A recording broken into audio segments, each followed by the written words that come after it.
Class science. तो देखो मैंने तुम लोगों को कार्बन कंपाउंड के बारे में बहुत सारी बातें बता दी और स्टार्टिंग तो मैंने आयनिक कंपाउंड से ही करी थी।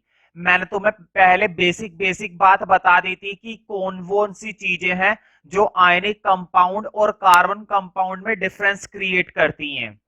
आयनिक कंपाउंड की क्या खासियत होती है और कार्बन कंपाउंड की क्या खासियत होती है, ये सारी बातें मैंने पहले ही तुमको बता दी थी, ठीक है। लेकिन शायद मैंने कंपैरिजन के तौर पर, डिफरेंस के तौर पर इन दोनों के बीच में कोई डिफरेंस नहीं लिखवाया था। शायद मैंने कंपैरिजन के तौर पर, ये डिफरेंस के तौर पर इन दोनों के बीच कोई डिफरेंस नहीं लिखवाया था। तो कोई बात नहीं, आज की क्लास में हम उसी डिफरेंस को कंप्लीट करेंगे, ठीक है। तो आज की क्लास के लिए तुम्हें हेडिंग डालना है डिफरेंस बिटवीन आयनिक एंड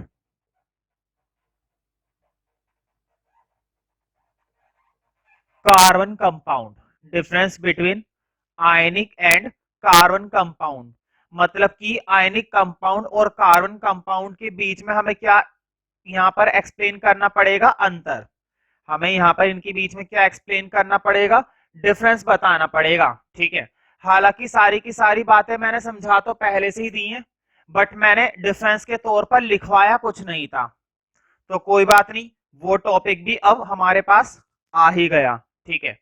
तो देखते हैं दोनों के बीच में क्या डिफरेंस है। और मैंने पहले ही बताया था कि साइंस में जब भी कोई पेपर में डिफरेंस आता है तो उस डिफरेंस को टेबुलर फॉर्म में लिखा करो। टेबुलर फॉर्म में मतलब एक छोटी सी टेबल बनानी होती है, कुछ भी नहीं करना, बस एक छोटी सी टेबल बनानी है। एक कॉलम में लिखना होता है आयनिक कंपाउंड और एक कॉलम में लिखना होता है कार्बन कंपाउंड। एक कॉलम में आयनिक कंपाउंड और एक कॉलम में कार्बन कंपाउंड, बस इतना सा काम करना है, ठीक है। तो तुम लोग भी एक छोटी सी टेबल बना लो, स्केल की हेल्प से बनाओगे तो ज्यादा अच्छा रहेगा। और अगर हाथ से भी बनाते हो तो भी कोई दिक्कत वाली बात नहीं है ना, बस सीधी ही होनी चाहिए, है ना, थोड़ा दिखने में अच्छा लगना चाहिए। तो सबसे पहली बात तो हम इसके बनने की बात करते हैं, ठीक है। मतलब कि कार्बन कंपाउंड कैसे बनते हैं और आयनिक कंपाउंड कैसे बनते हैं। बताओ, जब हम इलेक्ट्रॉन को शेयर करने की बात करते हैं, किस चीज की बात करते हैं, शेयर करने की, तो शेयर करके जो कंपाउंड बनते हैं, शेयरिंग से जो कंपाउंड बनते हैं वो कार्बन कंपाउंड होते हैं। और जब वो एक बंदा कहता ले तू मेरे इलेक्ट्रॉन ले ले, मतलब वो अपने इलेक्ट्रॉन को पूरी तरीके से क्या कर देता है, ट्रांसफर कर देता है।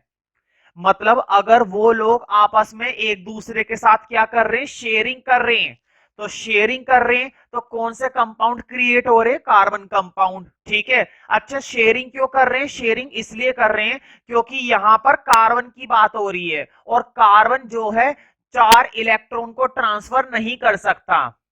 क्या वो 4 इलेक्ट्रॉन को ट्रांसफर कर सकता है, मैंने बताया था ना कि ना तो वो 4 इलेक्ट्रॉन ले सकता है और ना ही वो 4 इलेक्ट्रॉन लूज कर सकता है, ठीक है। तो ट्रांसफॉर्मेशन वहां तो हो नहीं सकता, तो वहां पर क्या होती है, शेयरिंग होती है। और कौन सा कंपाउंड बनता है, कार्बन कंपाउंड। लेकिन अगर इलेक्ट्रॉन को ट्रांसफर करने की बात है तो क्रिएट होते हैं आयनिक कंपाउंड। तो सबसे पहले डिफरेंस में तुम्हें यही लिखना है। तुम्हें नंबर 1 का बेस क्या बनाना है, नंबर 1 का बेस बनाना है mode of formation. Mode of formation मतलब कि ये वाले कंपाउंड कैसे बनते हैं। पहला डिफरेंस किस बेस पर है, पहला डिफरेंस है मोड ऑफ फॉर्मेशन। इन वाले कंपाउंड को कैसे फॉर्म किया जाता है और इन वाले कंपाउंड को कैसे फॉर्म किया जाता है, तो दोनों की फॉर्मेशन करने का मोड डिफरेंट होता है। ये कंपाउंड तब तैयार होंगे जब तुम इलेक्ट्रॉन को क्या करोगे, जब तुम इलेक्ट्रॉन को ट्रांसफर करोगे, और ये शेयरिंग करने से होंगे। हालांकि सारी बातें हमने पहले ही कर ली हैं, बस एक एक बार मैं याद दिला रहा हूं, ठीक है। तो मोड ऑफ फॉर्मेशन का हेडिंग डाल देना, पहला डिफरेंस इसी का ही है, मोड ऑफ फॉर्मेशन, है ना।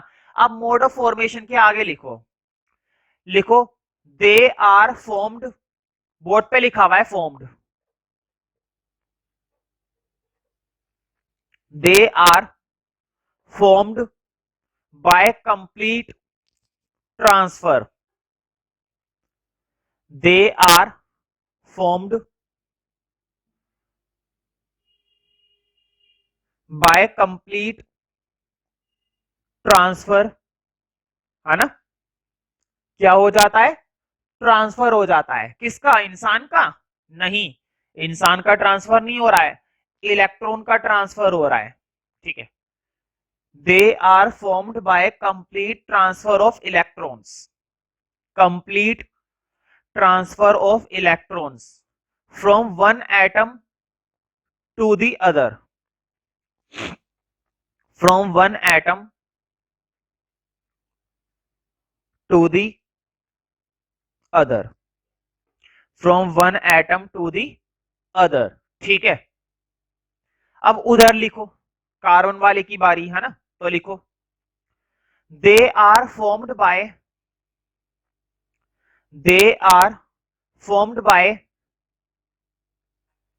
म्यूचुअल शेयरिंग, बोर्ड पे लिखा हुआ है, they are formed by mutual sharing. Sharing होती है म्यूचुअली, म्यूचुअली मतलब आपस में, मैंने तुमको शेयर करवाया, तुम मुझे शेयर करवाओ, है ना, that is called mutual relationship between each other. तो म्यूचुअल का मतलब होता है आपस में, है ना। तुमने अपनी फ्रेंड को बर्थडे पर गिफ्ट दिया, अब खैर वो चीज तो अलग हो गई। They are formed by mutual sharing of electrons between the two atoms, between the two, TWO, between the two atoms, ठीक है, between the two atoms, mutual sharing of between the two atoms, ठीक है। तो ये होते हैं transfer करने से, और ये होते हैं म्यूचुअली शेयरिंग करने से, ठीक है। दूसरा देखते हैं, मैंने तुम्हें बता दिया था कि जो आयनिक कंपाउंड होते हैं वो सिर्फ और सिर्फ सॉलिड स्टेट में पाए जाते हैं, है ना। जैसे कि हमारा सोडियम क्लोराइड, ठीक है, जैसे कि हमारा sodium chloride, magnesium chloride, aluminium oxide, ठीक है, ये सारे के सारे आयनिक कंपाउंड सॉलिड स्टेट में ही पाए जाते हैं बस। लेकिन कार्बन के अंदर तो जो मॉलिक्यूलर फोर्स ऑफ अट्रैक्शन होता है वो अलग अलग तरीके का होता है, किसी में ढीला ढाला, किसी में बहुत टाइट, ठीक है। तो ये तीनों स्टेट में पाए जाते हैं, सॉलिड में भी पाए जाते हैं, लिक्विड में भी पाए जाते हैं, और गैसियस स्टेट में भी पाए जाते हैं, ठीक है। तो तीनों तरह के स्टेट यहां पर इन्वॉल्व होते हैं, है ना। दूसरा डिफरेंस किसका बनाना है, दूसरा डिफरेंस बनाना है फिजिकल स्टेट का, किसका डिफरेंस बनाना है, फिजिकल स्टेट का, ठीक है। तो दूसरा डिफरेंस लिखो, ionic compounds are generally, ionic compounds are generally solid, ionic compounds are generally solid, मतलब कि इनका स्टेट कैसा होता है, भाई सॉलिड होता है, पूछने वाली क्या बात है इसमें, है ना। Ionic compounds are generally solid.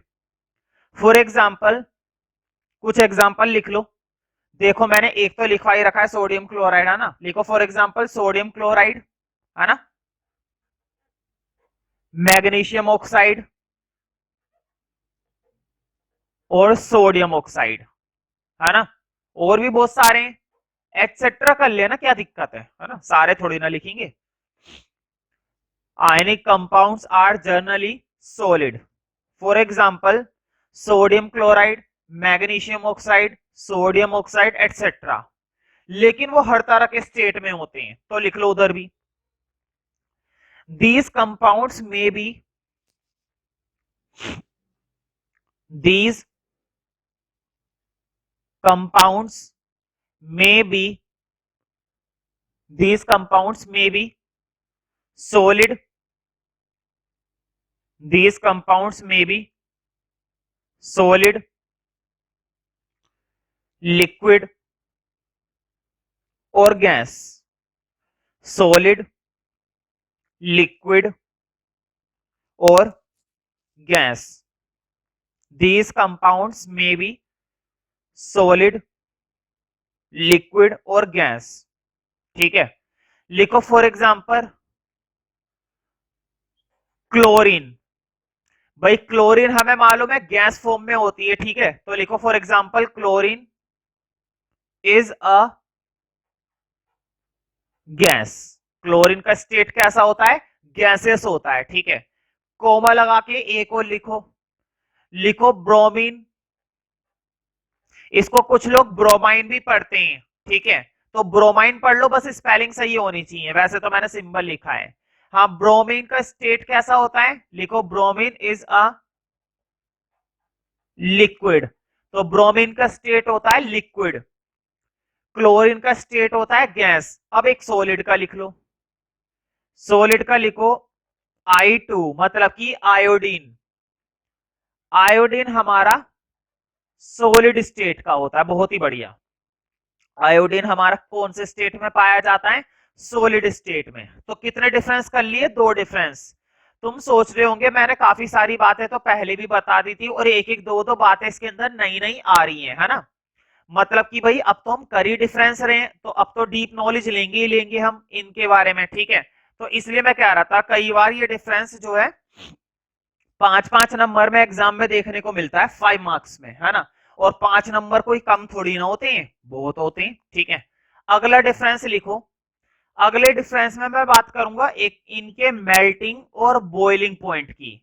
हाँ, ये वाली बात है तो शायद मैंने पहले भी बता दी थी। मेल्टिंग पॉइंट और बॉइलिंग पॉइंट की बात है तो मैंने पहले भी बता दी थी तुम लोगों को, ठीक है। हाँ बताओ, आयनिक कंपाउंड का जो फोर्स ऑफ अट्रैक्शन होता है, इनके जो पार्टिकल्स होते हैं ना, इनके जो एटम्स होते हैं, वो इतनी बुरी तरह चिपक जाते हैं कि छूटते नहीं है। मतलब कि इनके बीच में अच्छा खासा स्ट्रॉन्ग फोर्स ऑफ अट्रैक्शन होता है, स्ट्रॉन्ग, बहुत ही ज्यादा स्ट्रॉन्ग फोर्स ऑफ अट्रैक्शन। और अगर उनको पिघलाना है, अगर उनको मेल्ट करना है, या फिर उनको क्या करना है, बॉईल करना है, तो क्या थोड़े बहुत टेम्परेचर से काम चल जाएगा? नहीं, थोड़ा बहुत टेम्परेचर नहीं लगेगा, ह्यूज क्वांटिटी में टेम्परेचर लगेगा। यहां पर 1000 केल्विन या 1000 सेल्सियस से भी ऊपर चला जाता है मामला, है ना। हजार हजार के से भी ऊपर का टेम्परेचर यहां पर अप्लाई करना पड़ता है, तब जाकर वो मेल्ट होना शुरू होते हैं और तब जाकर वो बॉईल होना शुरू होते हैं, अगर उनको पिघलाना है तो। लेकिन ये बेचारे, ये तो यूं ही पिघल जाते हैं, बहुत ही कम। तो इनका मेल्टिंग पॉइंट और बॉइलिंग पॉइंट दोनों के दोनों क्या होते हैं? लो होते हैं। और इनका मेल्टिंग पॉइंट और बॉइलिंग पॉइंट दोनों के दोनों क्या होते हैं? हाई होते हैं, ठीक है। तो लिखो मेल्टिंग पॉइंट और बॉइलिंग पॉइंट के बारे में। हालांकि इसके बारे में हमने पहले भी काफी सारी बातें करी थी, मेल्टिंग पॉइंट और बॉइलिंग पॉइंट के बारे में, ठीक है। तो पहले इधर लिखो मेल्टिंग पॉइंट बॉइलिंग पॉइंट के आगे लिखो due to strong force of attraction, due to strong force of attraction, strong force of attraction between positive and negative ions, strong force of attraction between positive and negative ions, strong force of attraction between positive and negative ions, the melting and boiling point, the melting and कौन सा point? Melting point, ठीक है। The melting and boiling points are very high, melting and boiling points are very high, है ना, are very high. लेकिन इधर, इधर ज्यादा फोर्स नहीं है। क्या इनके अंदर ताकत है एक दूसरे को चिपकाए रखने की? नहीं, ये तो अपने इलेक्ट्रॉन देना तक नहीं चाहते। क्या यहां पर एक एटम दूसरे एटम को अपने इलेक्ट्रॉन देना चाहता है? नहीं देना चाहता, इसलिए वो क्या कर रहा है? शेयरिंग कर रहा है। वो कह रहा है देख भाई इलेक्ट्रॉन तो दूंगा नहीं, कार्बन क्या बोलता है, इलेक्ट्रॉन तो दूंगा नहीं ना लूंगा, ना तो दूंगा ना लूंगा। हाँ, अगर तू बोलता है तो शेयरिंग कर सकता हूं, तो वो शेयरिंग कर लेते हैं आपस में और इसलिए क्या क्रिएट करते हैं, बॉन्ड। ठीक है, अदरवाइज वो बॉन्ड भी नहीं बना पाते। तो लिखो उधर, ड्यू टू वीक, बोर्ड पे लिखा हुआ है weak, due to weak force of attraction, due to weak force of attraction between the atoms, between the atoms, between the atoms, कोमल आके लिखो, the melting and boiling points are low, very low तो मत लिखना, सिर्फ लो लिखना है ना, इतनी भी बेइज्जती करना ठीक नहीं है किसी की, है ना, बुरा मान जाए कभी, इसलिए कोमल आके लिखो, the melting and boiling points are low, melting and boiling points are low. ठीक है, melting and boiling points are low. ठीक है, मतलब कि मेल्टिंग पॉइंट और बॉइलिंग पॉइंट इनका क्या होता है, लो होता है, इनके फोर्स ऑफ अट्रैक्शन की वजह से, फोर्स ऑफ अट्रैक्शन की वजह से। ठीक है, अब बात करते हैं इनकी सोल्यूबिलिटी की, तो अगला डिफरेंस बनाएंगे सोल्यूबिलिटी के बेस पर, किसके बेस पर, सोल्यूबिलिटी के बेस पर। ठीक है, तो सोल्यूबिलिटी का मतलब होता है घुलने लायक, या जो चीज घुल जाए, जैसे कि तुमने देखा होगा कि पानी में क्या घुल जाता है, नमक घुल जाता है, पानी में क्या घुल जाता है, नमक घुल जाता है। तो जब तुम पानी में नमक घोलने की कोशिश करते हो, और अब तो तुम्हें यह भी मालूम है कि नमक क्या होता है, नमक हमारा सोडियम क्लोराइड होता है। जब तुम पानी में क्या घोलने की कोशिश करते हो, नमक, तो नमक हमारा क्या होता है, सोडियम क्लोराइड होता है। और ये बात तो तुम्हें अब पता चल गई है कि सोडियम क्लोराइड और कुछ नहीं आयनिक कंपाउंड ही होता है, सोडियम क्लोराइड और कुछ नहीं आयनिक कंपाउंड ही होता है। इसका मतलब ये हुआ कि जितने भी आयनिक कंपाउंड होते हैं वो सबके सब पानी में घुल जाते हैं। तो क्या सबके सब पानी में घुल जाते हैं, द आंसर इज यस, सारे के सारे आयनिक कंपाउंड जो है सोल्यूबल होते हैं वाटर में। किसमें सोल्यूबल होते हैं, वाटर में सोल्यूबल होते हैं, लेकिन वो किसी भी तरह के तेल वगैरह में नहीं घुल पाते। जैसे कि अगर मैं एग्जांपल दूं किसी भी आयनिक कंपाउंड का कैरोसिन ऑयल में, तो क्या वो कैरोसिन ऑयल में घुल पाएंगे, नहीं घुल पाएंगे। क्या वो पेट्रोल में घुल पाएंगे, नहीं घुल पाएंगे। क्या वो थिनर में घुल पाएंगे, नहीं घुल पाएंगे। तो वो किसी तेल वाली चीज में या फिर कुछ दूसरे लिक्विड में नहीं घुल पाते हैं, सिर्फ किस में घुल पाते हैं, सिर्फ पानी में घुल पाते हैं, अदर लिक्विड्स में नहीं घुल पाते ये वाले कंपाउंड। और इनका उल्टा हिसाब है, ये निराले इंसान है, ये कहते हैं कि हम हर एक चीज में घुल जाएंगे, हम कैरोसिन में घुल जाएंगे, हम पेट्रोल में घुल जाएंगे, हम थिनर में घुल जाएंगे, हम किसी भी केमिकल में घुल जाएंगे, लेकिन हम बिल्कुल भी पानी के अंदर नहीं घुलने वाले, हम पानी में नहीं घुलेंगे। ठीक है, तो ये सोल्यूबल होते हैं वाटर में, और ये सोल्यूबल होते हैं अदर के अदर लिक्विड्स में। अदर लिक्विड मतलब कैरोसिन, अदर लिक्विड मतलब पेट्रोल। तो इन सब के अंदर ये घुल जाते हैं, और आयनिक कंपाउंड सिर्फ पानी में घुलते हैं। तो सोल्यूबिलिटी के आगे लिखो, लिखो ionic compounds are soluble in water, ionic compounds are soluble, ionic compounds are soluble in water। ठीक है, soluble in water, but लिखो but insoluble, बोर्ड पे लिखा हुआ है insoluble, but insoluble मतलब पानी में तो घुल जाते हैं, पानी में क्या होते हैं, सोल्यूबल होते हैं, लेकिन कैरोसिन में, पेट्रोल में, थिनर में, इन सब में इनसोल्यूबल होते हैं। तो लिखो but insoluble in kerosene oil, but insoluble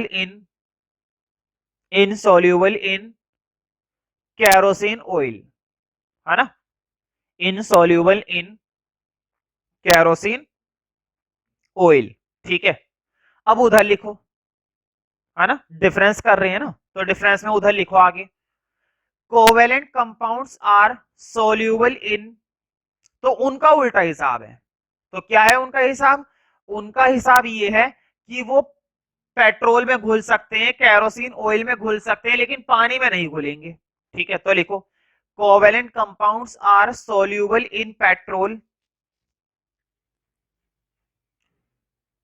carbon compounds are carbon compounds are soluble in petrol, soluble in petrol, comma kerosene oil, है ना, मिट्टी का तेल होता है, सुना होगा तुमने, कैरोसिन ऑयल। ठीक है, but insoluble, but insoluble in water, but insoluble in water, but insoluble in water. तो कुल मिलाकर जब हम सोल्यूबिलिटी की बात करते हैं, तो सोल्यूबिलिटी का क्या हिसाब है? सोल्यूबिलिटी का ये हिसाब है कि जितने भी आयनिक कंपाउंड होते हैं वो सबके सब किस में घुल जाते हैं? वाटर में सोल्यूबल होते हैं। वाटर में सोल्यूबल का मतलब क्या होता है? पानी में घुल जाते हैं। लेकिन कुछ ऐसे होते हैं, कुछ ऐसे होते हैं जो पानी में नहीं घुल पाते, जो पानी में नहीं घुल पाते। तुम कहोगे ऐसे कौन कौन से हैं? तो कुछ ही एक्सेप्शन है, 3-4 एक्सेप्शन है, अभी लिखवा दूंगा मैं। अब इधर बात करते हैं। ठीक है, तो ये क्या होते हैं? ये जर्नली पानी में नहीं घुलते। ज्यादातर कार्बन कंपाउंड पानी में क्या होते हैं? इनसोल्यूबल होते हैं, ये पानी में नहीं घुलते हैं। लेकिन इसमें भी कुछ ऐसे हैं जो पानी में घुल जाते हैं, पानी में घुल जाते हैं। मतलब कि कुछ कार्बन कंपाउंड ऐसे होते हैं जो पानी में नहीं घुलते, बल्कि ज्यादातर ऐसे होते हैं। यहां पर ज्यादातर पानी में नहीं घुलते और यहां पर ज्यादातर पानी में घुलते हैं। लेकिन यहां पर कुछ एक्सेप्शन ऐसे हैं जो पानी में घुल जाते हैं और यहां पर कुछ एक्सेप्शन ऐसे हैं जो पानी में नहीं घुलते हैं। ठीक है, तो छोटा सा वो अगला हेडिंग नहीं है, अगर बनाना चाहो तो बना दो, लिख दो एक्सेप्शन। एक्सेप्शन पर भी अंडरलाइन कर देना। एक्सेप्शन में लिखो, एक्सेप्शन का क्या मतलब है? एक्सेप्शन का मतलब ये हुआ कि वैसे तो हम ये बोल रहे हैं, वैसे तो हम ये बोल रहे हैं कि पानी में घुलते हैं, और यहां पर बोल रहे हैं कि पानी में नहीं घुलते हैं, और दूसरी तरफ कुछ ऐसे हैं जो इनके रूल को तोड़ रहे हैं। तो जो चीजें रूल को तोड़ती हैं ना, जो लोग कानून को तोड़ते हैं, जो लोग लॉ और ऑर्डर को मानते नहीं है, उनको हम बोलते हैं एक्सेप्शनल केसेस, है ना। तो रूल क्या है आयनिक कंपाउंड का? आयनिक कंपाउंड का रूल है कि पानी में घुलते हैं, पानी में क्या होते हैं? इनसोल्यूबल होते हैं। लेकिन एक दो ऐसे हैं जो पानी में कितना भी घोल लो घुलने वाले नहीं है। अब इधर देखो, इधर का रूल क्या है? इधर का रूल ये है कि पानी में कभी भी नहीं घुलेंगे, पानी में कभी भी नहीं घुलेंगे। ठीक है, लेकिन कुछ ऐसे हैं जो पानी में घुल जाएंगे। ठीक है, तो उन्हीं के नाम लिखाऊंगा। तो एक्सेप्शन में यहां पर लिखो, एक्सेप्शन पहले आयनिक कंपाउंड के एक्सेप्शन लिखो। लिखो some ionic compounds, some ionic compounds, some ionic compounds like silver chloride, है ना, सिल्वर क्लोराइड। क्या बोला मैंने? मैंने बोला silver chloride, silver chloride. Some ionic compounds like silver, silver chloride, comma barium sulphate, barium sulphate. लिख दूं स्पेलिंग बोर्ड पे? वैसे लिख ही लोगे, अब तक तो पता चली जानी चाहिए, इतना सारा केमिस्ट्री में हमने पढ़ डाला।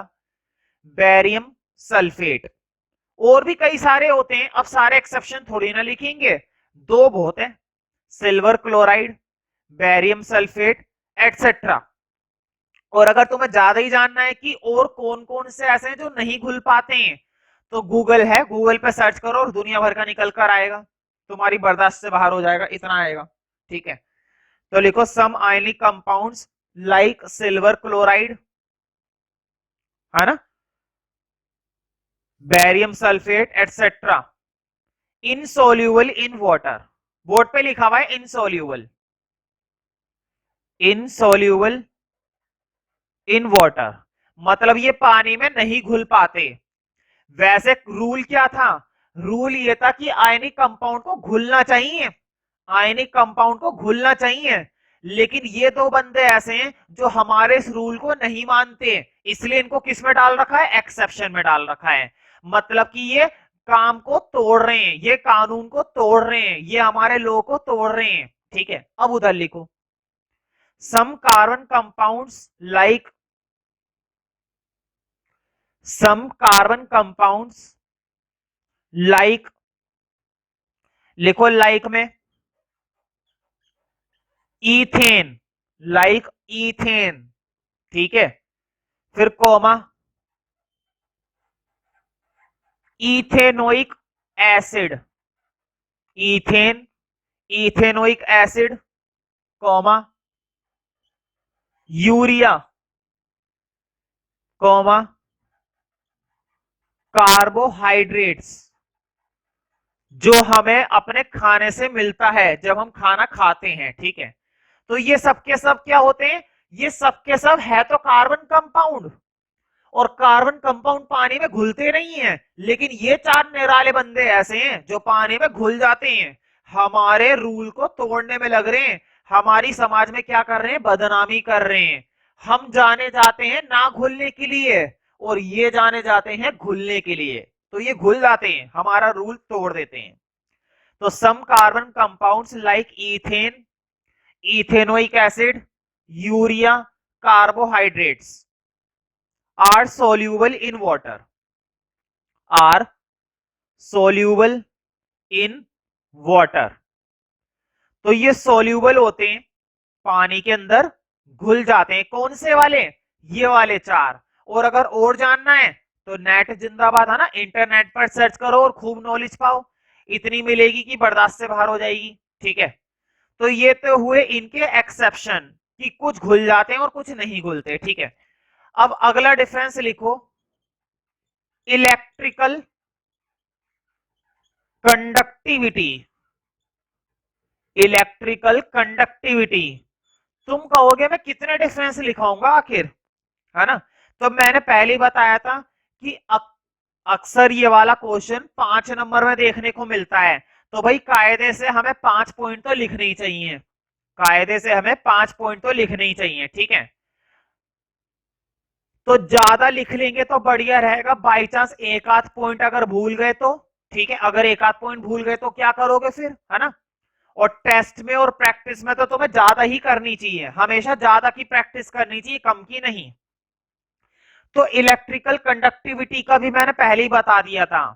आयनिक कंपाउंड किस चीज के लिए फेमस है, आयनिक कंपाउंड फेमस है आयंस के लिए। आयनिक कंपाउंड किस चीज के लिए फेमस है भाई, आयंस के लिए। ये अपने आयंस रिलीज करते रहते हैं, लेकिन कब, जब ये एक्वस फॉर्म में होते हैं। कैसी फॉर्म में होते हैं, एक्वस फॉर्म में होते हैं। एक्वस फॉर्म का मतलब होता है जब ये पानी में घुले हुए होते हैं, जब ये पानी में क्या हुए हुए होते हैं, घुले हुए होते हैं। सॉलिड फॉर्म में कभी भी इलेक्ट्रिसिटी कंडक्ट नहीं करेंगे। अच्छा, सॉलिड फॉर्म में ये इलेक्ट्रिसिटी इसलिए कंडक्ट नहीं करते हैं क्योंकि जब ये सॉलिड फॉर्म में है तो बताओ इनके अंदर जो आयंस हैं, इनके अंदर जो इलेक्ट्रॉन्स हैं, क्या वो एक जगह से दूसरी जगह ट्रांसफर हो सकते हैं, नहीं हो सकते। तो ये हमेशा कैसी फॉर्म में करते हैं, एक्वस फॉर्म में इलेक्ट्रिसिटी कंडक्ट करते हैं, सिर्फ और सिर्फ इलेक्ट्रिसिटी फॉर्म में। लेकिन वो कभी नहीं करते, वो तो जबकि तीनों ही फॉर्म में होते हैं नेचुरली, सॉलिड में भी पाए जाते हैं, लिक्विड में भी पाए जाते हैं और गैस में भी पाए जाते हैं। लेकिन क्या वो इलेक्ट्रिसिटी कंडक्ट कर पाते हैं? नहीं कर पाते। क्यों? क्योंकि उनके अंदर जो आयंस होते हैं वो फ्रीली मूव नहीं करते, और इनके अंदर आयंस फ्रीली मूव करते हैं, लेकिन कब? जब ये एक्वस फॉर्म में होते हैं। तो ये सॉलिड फॉर्म में तो ये भी कंडक्ट नहीं कर पाते। आयनिक कंपाउंड्स सॉलिड फॉर्म में तो कभी भी कंडक्ट नहीं कर पाते। एक एग्जांपल देता हूं, तुमने पहले की क्लासेस में पढ़ा होगा। अगर एक कंटेनर के अंदर पानी भरा हुआ है और उस पानी के अंदर तुमने नमक घोल दिया, उस पानी के अंदर तुमने क्या घोल दिया? नमक। नमक का मतलब क्या घोल दिया? नमक का मतलब तुमने सोडियम क्लोराइड घोल दिया। तो बताओ, अब ये पानी कैसा पानी बन चुका है? अब ये पानी सॉल्ट वाटर बन चुका है। क्या ये इलेक्ट्रिसिटी कंडक्ट करेगा? हाँ। अगर तुमने थ्री इडियट पिक्चर देखी है तो ये वाला एग्जांपल तुम्हें समझ में आ गया होगा कि उसने सॉल्ट वाटर का इस्तेमाल करके कैसे करंट लगाया था जो कॉलेज में उसकी रैगिंग कर रहे थे। आमिर खान की जो रैगिंग कर रहे थे वहां के सीनियर्स, ठीक है, तो उस सीनियर को कैसे मजा चखाया था उसने सॉल्ट वाटर और इलेक्ट्रिसिटी का इस्तेमाल करके, ठीक है। तो salt water is the good conductor of electricity just because of sodium chloride which is ionic compound, ठीक है। तो सॉल्ट वाटर तभी कंडक्ट कर पा रहा है किसकी वजह से? सोडियम क्लोराइड की वजह से। सोडियम क्लोराइड एक आयनिक कंपाउंड होता है इसलिए। तो इलेक्ट्रिकल कंडक्टिविटी के अंदर लिखो, ionic compounds do not conduct electricity, ionic compounds do not conduct do not conduct electricity. कौन सी सिटी है भाई? इलेक्ट्रिसिटी है। और कौन सी सिटी है? Do not conduct electricity in solid state. तो सॉलिड स्टेट में ये कभी भी कंडक्ट नहीं करते, इन सॉलिड स्टेट, ठीक है। लिखो but in molten state. Board पे लिखा हुआ है मोल्टन। मोल्टन का मतलब क्या है? मोल्टन का मतलब ये होता है जब ये पिघले हुए होते हैं, जब इनको पिघाला जाता है, जब ये लिक्विड फॉर्म में होते हैं, जब ये एक्वस फॉर्म में होते हैं, ठीक है। जब ये मोल्टन स्टेट में होते हैं, लिक्विड स्टेट में होते हैं, एक्वस सॉल्यूशन बना हुआ होता है, तब ये इलेक्ट्रिसिटी कंडक्ट कर लेंगे, ठीक है। Ionic compounds do not conduct electricity in solid state but in molten state, but in molten state। तो मोल्टन स्टेट में ये कंडक्ट कर लेते हैं, बट सॉलिड स्टेट में ये कंडक्ट नहीं कर पाते हैं, बट इन मोल्टन स्टेट। अब उधर लिखो, वो तो करते ही नहीं है ना, क्योंकि करने के लिए चाहिए आयंस, और इनके अंदर आयंस नहीं होते हैं। तो लिखो covalent compounds do not contain ions. Covalent compounds do not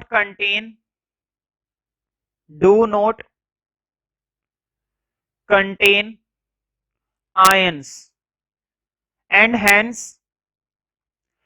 और देखो वैसे नाम से भी पता चल रहा है ये आयनिक कंपाउंड किसकी वजह से हैं? आयंस की वजह से। इनके अंदर आयंस होते हैं।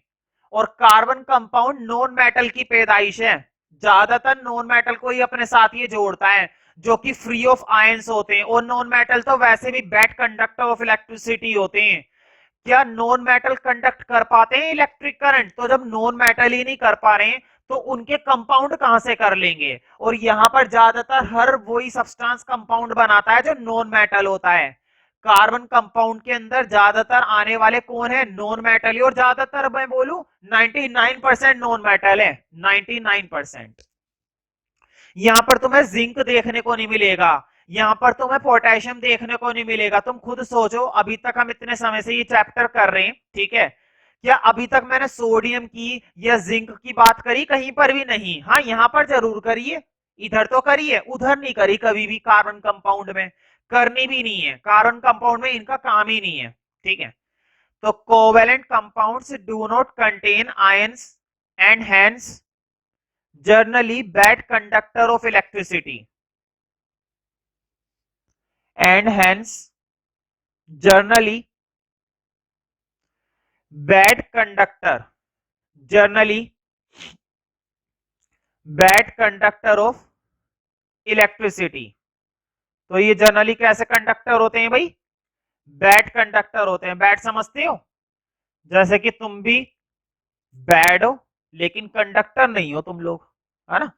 तो बैड कंडक्टर होते हैं, मतलब ये इलेक्ट्रिसिटी कंडक्ट नहीं करते हैं। ठीक है, बस एक लास्ट डिफरेंस कर लेते हैं, लास्ट डिफरेंस, है ना? लास्ट डिफरेंस है, इसी खुशी में कर लो। ठीक है, तो लिखो nature of reaction. Nature of reaction मतलब कि आयनिक कंपाउंड के अंदर जो रिएक्शन होती है, केमिकल रिएक्शन, ठीक है, और कार्बन कंपाउंड के अंदर जो रिएक्शन होती है वो फास्ट होती है, स्लो होती है, बस ये लिखवा रहा हूं। इनके अंदर देखो, यहां पर क्या करना है हमें, इन कंपाउंड को बनाने के लिए हमें करना क्या है, इन कंपाउंड को बनाने के लिए जस्ट हमें ट्रांसफर कर देना है, यहां से एक इलेक्ट्रॉन निकाल के वहां पर क्या कर देना है, ट्रांसफर कर देना है। ये काम इंस्टेंटेनियस हो जाता है, इंस्टेंटेनियस। इंस्टेंटेनियस का क्या मतलब होता है? इंस्टेंटेनियस का मतलब होता है तुरंत, पलक झपकते ही, है ना? ये काम तुरंत हो जाता है, स्पीडीली हो जाता है, पलक झपकते ही, इंस्टेंटेनियसली, इंस्टेंटेनियसली, तुरंत। ठीक है, लेकिन यहां पर रिएक्शन स्लो होती है काफी।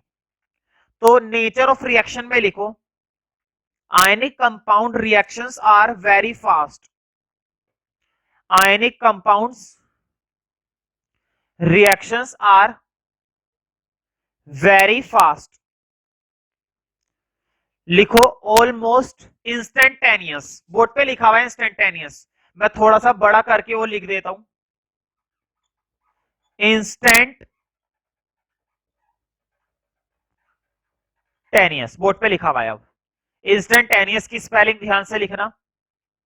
आयनिक compound reactions are very fast, almost instantaneous, almost instantaneous and always proceed to complete, and always proceed, board पे लिखा हुआ है proceed, and always proceed to complete, मतलब ये हमेशा प्रोसीड करते हैं कंप्लीट करने की, और इनकी रिएक्शन आसानी से कंप्लीट भी हो जाती है just because of transfer of electrons. क्योंकि देखो ट्रांसफर करना आसान है, ट्रांसफर करना आसान है, क्योंकि ट्रांसफर करने में हम भी कुछ मदद करते हैं, एनर्जी सप्लाई कर रहे हैं, है ना? यहां पर हम एनर्जी सप्लाई करके उनके इलेक्ट्रॉन को क्या कर देते हैं, ट्रांसफर कर देते हैं। लेकिन यहां पर तो ट्रांसफर कर ही नहीं सकते, क्योंकि कितनी एनर्जी सप्लाई करोगे, एटम फट जाएगा। यहां पर तो उनके बीच में शेयरिंग होती है। तो जब इसके कुछ इलेक्ट्रॉन इस ऑर्बिट में यहां पर आकर रुकेंगे, और जब उसके इलेक्ट्रॉन इस ऑर्बिट में यहां पर आकर रुकेंगे, तभी उनके बीच में शेयरिंग हो पाएगी। तो उनके अंदर ये काम नेचुरली खुद से होता है, और हल्की फुल्की हम अप्लाई करते हैं मेहनत। ठीक है, बाकी इसके बारे में ज्यादा डीप नॉलेज की जरूरत नहीं है। और अगर फिर भी पूछना चाहोगे कि इनकी रिएक्शन फास्ट और स्लो कैसे होती है, वैसे तो वो 11th और 12th क्लास की केमिस्ट्री का पार्ट है, बट मैं फिर भी तुम्हें खूब बता सकता हूं। नेट की हेल्प लेंगे और हम डिस्कस कर सकते हैं उस चीज को। ठीक है, अगर जानने की इच्छा है तो हम आधे घंटे की सेपरेट क्लास रखेंगे इसी के लिए, कि इसकी रिएक्शन इतनी फास्ट क्यों होती है और इसकी रिएक्शन इतनी स्लो क्यों होती है। तो उधर लिख लो, मतलब कोवेलेंट कंपाउंड में, covalent compounds reactions are, covalent compound reactions are very slow, covalent compound reactions are very slow। तो इसकी रिएक्शन काफी स्लो होती है, क्योंकि शेयरिंग हो रही है ना? शेयरिंग करने में यहां पर धीरे धीरे काम होता है, और यहां पर तो ट्रांसफर कर देना है, उठा के उधर फेंक देना है, बस एनर्जी अप्लाई करो और इलेक्ट्रॉन को उठा करके बाहर फेंक दो, मतलब दूसरे एटम में फेंक दो, हो गया ट्रांसफॉर्मेशन। और बन गई आयनिक कंपाउंड की रिएक्शंस। ठीक है, तो जब ये आयनिक कंपाउंड रिएक्शन करते हैं किसी भी एलिमेंट के साथ, जब ये आयनिक कंपाउंड रिएक्शन करते हैं किसी एलिमेंट के साथ तो इनकी रिएक्शन फास्ट होती है, और जब कार्बन कंपाउंड किसी केमिकल के साथ या किसी दूसरे के साथ रिएक्शन करते हैं तो इनकी रिएक्शन थोड़ी स्लोली होती है। तो जब ये रिएक्ट करेंगे तो धीरे धीरे करेंगे, और जब ये रिएक्ट करेंगे तो ये फास्टली रिएक्ट करते हैं। ठीक है,